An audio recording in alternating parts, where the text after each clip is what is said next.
بسم اللہ الرحمن الرحیم۔ السلام علیکم۔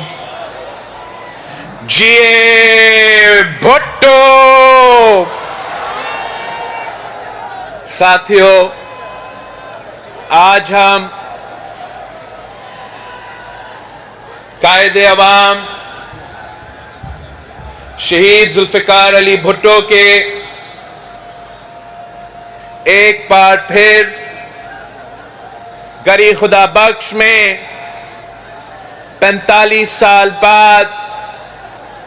برسی منا رہے ہیں اس قائد عوام کا جنہوں نے پاکستان کو آئین دیا، پاکستان کے عوام کو ووٹ کی طاقت دی، پاکستان کے غریبوں کو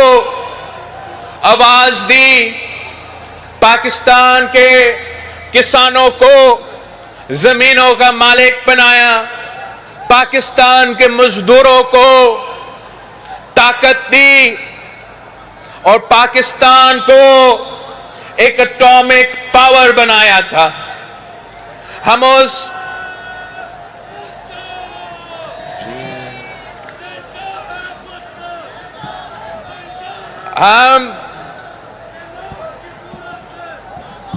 قائد عوام شہید ذوالفقار علی بھٹو کو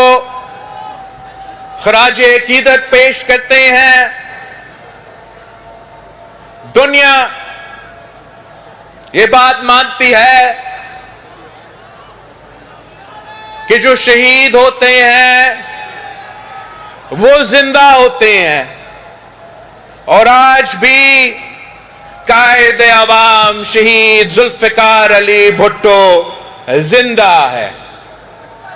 شہادت کے 45 سال بعد بھی وہ اپنے قبر میں آرام کرتے ہوئے حکومتیں بناتے ہیں اور حکومتیں گراتے ہیں۔ آج بھی قائد عوام شہید ذوالفقار علی بھٹو کا پاکستان پیپلز پارٹی حال ہی میں ہم نے الیکشنز میں حصہ لیا اور قائد عوام شہید ذوالفقار علی بھٹو کے جیالوں کے خون پسینوں کی محنت کے نتیجے میں آج ہم 2 صوبائی حکومتیں سنبھال رہے ہیں، 2 جیالہ وزیر اعلی منتخب ہوئے ہیں، چیئرمین سینٹ منتخب ہوا ہے، اور اس بار ہم نے ایک بار پھر تاریخ رقم کرتے ہوئے صدر پاکستان کو منتخب کیا، دوسری بار منتخب کیا ہے۔ پاکستان کے عوام پاکستان پیپلز پارٹی سے اور خاص طور پہ ہمارا صدر زرداری سے بڑا امید رکھ کے بیٹھے ہیں کہ پچھلی بار جب صدر زرداری اس ملک کا صدر منتخب ہوا تو ہم نے 18ویں ترمیم کی صورت میں قائد عوام کی 1973 کی کانسٹیٹیوشن کو بحال کیا، NFC ایوارڈ کے تھرو صوبوں کو ان کا حق پہنچایا۔ ہم نے جو قائد عوام شہید ذوالفقار علی بھٹو کا روٹی کپڑا اور مکان کا نعرہ تھا، اس کو بے نظیر انکم سپورٹ پروگرام کے تھرو اس ملک کے غریب ترین عورتوں کے لیے اس نعرہ پر عمل درآمد کروایا۔ اور آج جب صدر زرداری اس دفعہ منتخب ہوا تو منتخب ہوتے ہوئے ہم نے قائد عوام شہید ذوالفقار علی بھٹو کے عدالتی قتل کیس میں، جو کیس جب پچھلی بار صدر زرداری صدر پاکستان تھا تو عدالتی ریفرنس بھیجا گیا، اور 12 سال بعد ہمیں سپریم کورٹ آف پاکستان سے اب یہ واضح ہو گیا ہے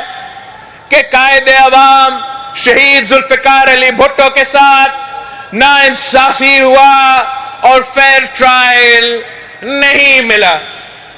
یہ تاریخی کامیابی آپ کی کامیابی ہے، پاکستان پیپلز پارٹی کے تمام کارکنوں کی کامیابی ہے، پاکستان کے ہر جمہوری پسند جو عوام ہے ان کا کامیابی ہے، اور ہم نے اس سفر کو آگے لے کے چلنا ہے۔ پچھلے بار جب صدر زرداری نے یہ عہدہ سنبھالا تو ریکنسیلیشن کا، مفاہمت کا سیاست متعارف کروا کے چارٹر آف ڈیموکریسی پہ عمل درآمد ہوئے، اور ملک میں پولیٹیکل سٹیبلٹی، اکنامک سٹیبلٹی اور جمہوری سٹیبلٹی آیا تھا۔ تب بھی بہت سے ایسے قوتیں تھے جو جمہوریت میں یقین نہیں رکھتے تھے، ہر وقت وہ سازشیں پکاتے رہتے تھے، مگر صدر زرداری نے ان تمام سازشوں کو ناکام کروایا۔ آج بھی کچھ ایسے سیاستدان ہیں جو پی این اے پارٹ 2 لے کر آنا چاہتے ہیں، کچھ ایسے سیاستدان ہیں جو اپنے ذاتی انا کی وجہ سے وہ اس ملک کی قسمت کے ساتھ کھیلتے ہیں، اس ملک کے عوام کی قسمت کے ساتھ کھیلتے ہیں، اور اب وہ سازش پکا رہے ہیں کہ وہ ڈانڈلی کا ڈھول بجا کے ایک بار پھر اس ملک میں پولیٹیکل انسٹیبلٹی لے کر آنا چاہتے ہیں اور اکنامک اسٹیبلٹی کو جاری رکھنا چاہتے ہیں۔ ہم ان تمام قوتوں کو یاد دلوانا چاہتے ہیں کہ جب قائد عوام شہید ذوالفقار علی بھٹو اس ملک کا وزیر اعظم تھا تو کچھ ایسے سازشی قوتیں 9 ستارے بن کے ایک مہم چلائے تھے۔ ان کا خیال یہ تھا کہ وہ قائد عوام شہید ذوالفقار علی بھٹو کو حکومت سے نکال کے خود حکومت میں آئیں گے، مگر ان کی تحریک کے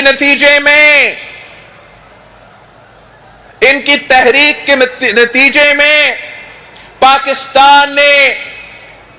10 سال آمریت بھگتنا پڑا، اور آج بھی یہی خطرہ ہے کہ اگر ہم سیاستدان ایسے ماحول نہ بنائیں اور ہم نیشنل ریکنسیلیشن پہ دھیان نہیں دیں گے، ایک دوسرے کے خلاف گالم گلوچ کی سیاست کھیلتے رہیں گے، تو اس سے نہ پاکستان کی ترقی ہوگی، نہ پاکستان کی معاشی ترقی ہوگی، اس سے جمہوریت کا نقصان ہوگا، اور اگر جمہوریت کا نقصان ہوا تو سب سے پہلے نقصان عوام کا ہوتا ہے۔ میں اس ملک کے تمام سیاسی قوتوں سے اپیل کرتا ہوں کہ وہ ہوش کے ناخن لے اور وہ سیاست سیاست کے دائرے میں رہ کے سیاست کیا کرے، تاکہ اس نظام کا جس کے لیے پاکستان پیپلز پارٹی کے کارکن نے شہادت قبول کی، جس کے لیے پاکستان پیپلز پارٹی نے، پاکستان پیپلز پارٹی کے قیادت نے شہادت قبول کی، اس نظام کو کوئی خطرہ نہ آ جائے۔ پاکستان پیپلز پارٹی یہ تجویز دے رہی ہے کہ تمام سیاستدانوں کو اور سیاسی جماعتوں کو ایک چارٹر آف نیشنل ریکنسیلیشن پہ کام کرنا چاہیے۔ ہمیں لڑائی جھگڑے کے بجائے، گالم گلوچ کی سیاست کے بجائے، دھرنا کھیلنے کے بجائے میز پہ بیٹھنا چاہیے، سیاسی بات چیت کرنا چاہیے، اور جو ہم بات چیت کے ذریعے ہمارا نظام میں، ہمارا جمہوریت میں، ہمارا ادارے میں ترمیم کر کے بہتری لے کر آ سکے تو اس پہ ہم زور دے، نہ کہ ہم پاکستان کے عوام کو تکلیف پہنچائے۔ قائد عوام شہید ذوالفقار علی بھٹو نے اس جماعت کو ہمیں اپنے بنیادی اصولوں دیے تھے کہ اسلام ہمارا دین ہے، مساوات ہمارا معیشت ہے، جمہوریت ہمارا سیاست ہے، اور طاقت کا سرچشمہ عوام ہے۔ پاکستان پیپلز پارٹی آج بھی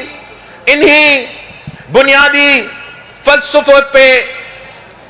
ہم نہ صرف مانتے ہیں، بلکہ جب ہم الیکشن مہم میں چلے گئے تو جو 10 نکاتی ایجنڈا ہم نے دیا تھا وہ اسی جو ہمارا بنیادی اصول ہیں ان پہ مبنی تھے۔ اور جبکہ ہمیں وفاقی حکومت میں وہ موقع نہیں ملے گا تو ہم انشاءاللہ تعالی اپنے صوبائی حکومتوں کے تھرو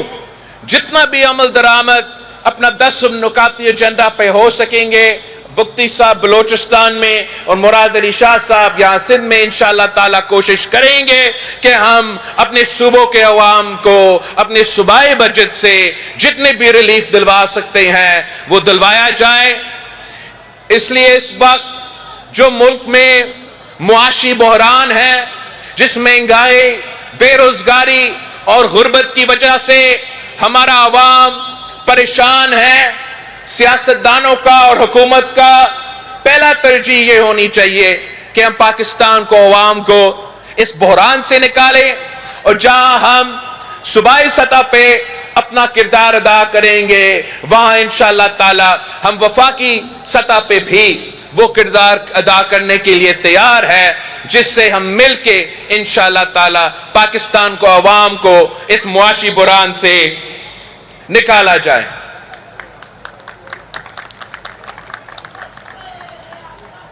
پچھلی بار جب زرداری صاحب صدر پاکستان تھا تو ہم نے تقریباً جو چارٹر آف ڈیموکریسی ہے اس کا 90% پر عمل درآمد کیا تھا، جس کے نتیجے میں جمہوریت بحال ہوا، جس کے نتیجے میں صوبوں کو ان کا حق، ان کا شناخت ملے، جس کے نتیجے میں پاکستان کے عوام کو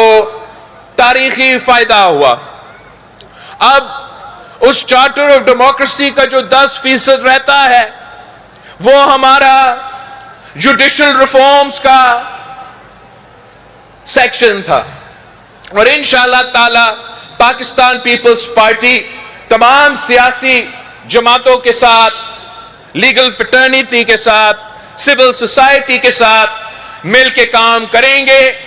تاکہ ہم چارٹر آف ڈیموکریسی کا جو جدوجہد ہے اس کو مکمل کرے، جوڈیشل ریفارمز پہ عمل درآمد کرے تاکہ پاکستان کے عوام اس عدالت سے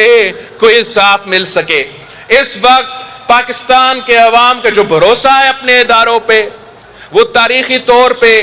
اس حد تک اس نیچا نہیں آیا تھا، اور ہمیں اب بحال کرنا پڑے گا، اپنے آپ میں بہتری لے آنا پڑے گا. اور پاکستان پیپلز پارٹی کا یہ درینہ مطالبہ ہے کہ جو چارٹر آف ڈیموکریسی کا جوڈیشل ریفارمز کا جو عمل ہے اس کو ہمیں انشاءاللہ تعالی مکمل کرنا پڑے گا. اب جبکہ قائد عوام شہید ذوالفقار علی بھٹو کا عدالتی ریفرنس کا فیصلہ بھی آیا ہے، اور وہ فیصلہ کہتا ہے کہ قائد عوام شہید ذوالفقار علی بھٹو کے ساتھ ناانصافی ہوا ہے. اگر قائد عوام شہید ذوالفقار علی بھٹو کے ساتھ ناانصافی ہوا ہے تو کیسے ہوا ہے؟ قائد عوام شہید ذوالفقار علی بھٹو کے ساتھ جو ناانصافی ہوا اس میں افسوس کے ساتھ، وقت کے عامر کے ساتھ ساتھ عدلیہ بھی شامل تھا. ہمیں ایسے ریفارمز لے کر آنے پڑیں گے جس سے انشاءاللہ تعالی آگے جا کے ہمارا عدلیہ یا کوئی بھی ادارہ اس قسم کا حادثہ نہ کرے، اور پاکستان کے عوام کو یہ یقین دہانی ہو کہ اگر وہ عدالت کے دروازہ پر کھٹکھٹائے تو ان کو انصاف ملے گا. ایسے نہ ہو کہ 45 سال بعد پتہ چلے کہ غلطی ہوئی. پاکستان پیپلز پارٹی کا ہر کارکن کا یہ مطالبہ ہے کہ ہم چارٹر آف ڈیموکریسی پہ عمل درآمد کرے، کہ ہم پاکستان میں چارٹر آف نیشنل ریکنسیلیشن کے تھرو پولیٹیکل سٹیبلٹی قائم کرے، اور ہم پاکستان کے عوام کو معاشی انصاف دلوائے، ریلیف دلوائے، تاکہ اس غربت، بے روزگاری اور مہنگائی سے ان کو کوئی تحفظ ملے. انشاءاللہ تعالی پاکستان پیپلز پارٹی اس جدوجہد میں صف اول کا کردار ادا کرے گی. میں آپ سب کا شکر گزار ہوں کہ آپ نے پاکستان پیپلز پارٹی کو پچھلے الیکشنز میں اتنا تاریخی کامیابی حاصل ہوئی ہے. انشاءاللہ تعالی ہم محنت کرتے رہیں گے اور ہر الیکشن میں آنے والے الیکشن میں بہتر ریزلٹس اور بہتر نتیجے بھی آپ کو دیں گے. آپ سب کا بہت بہت شکریہ. اب میں دعوت خطاب دیتا ہوں صدر پاکستان آصف علی زرداری صاحب.